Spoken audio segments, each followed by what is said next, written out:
guess creativity is just being like stupid enough not to realize you can't do something, and you just go and do it. When we set out to make monsters, the goal we all had was to make the world's most realistic monster movie. I started thinking, oh, what would be really interesting is if you had a monster movie that was set like years after most monster movies end, like when people aren't running and screaming anymore, you know, life goes on, it's kind of normal. I'm quite surprised that people, after they see the film, some people ask, did you shoot it on 35mm? You know, did you shoot it on like, what professional kit did you use? How big was your crew? And when you tell them it was just 2 people and it was just like a prosumer camera, they sort of don't believe you. And, you know, that you did all the effects, you know, in your bedroom, and they kind of think you must be lying. The great thing about doing computer graphics is that you can have very little money to make something, and you can make it look like twice, you know, 10 times the budget that you have. What is this? Whoa.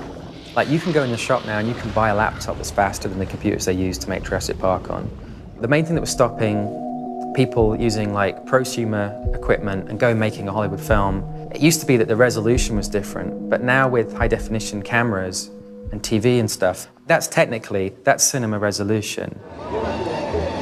We shot in Mexico, Belize, Guatemala, Costa Rica and Texas.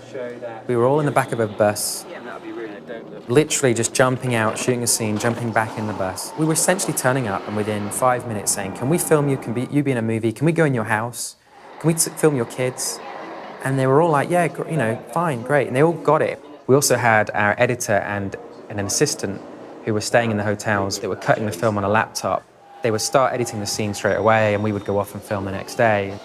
Sound, in a weird way, becomes more important than visuals. Like, you can paint a really big scale world through what you hear. You don't have to see it all.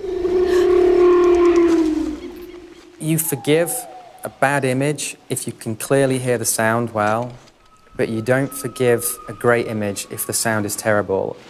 As small as the crew we wanted, it was important to have a proper sound guy record all the sounds properly.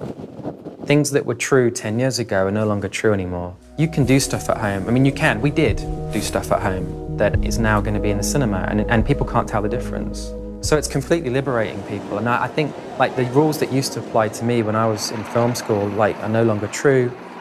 Like, there's nothing stopping you just going out and buying a camera, learning how to use the computer and making your own movie. I mean, essentially on a slightly bigger scale, that's what we did with Monsters.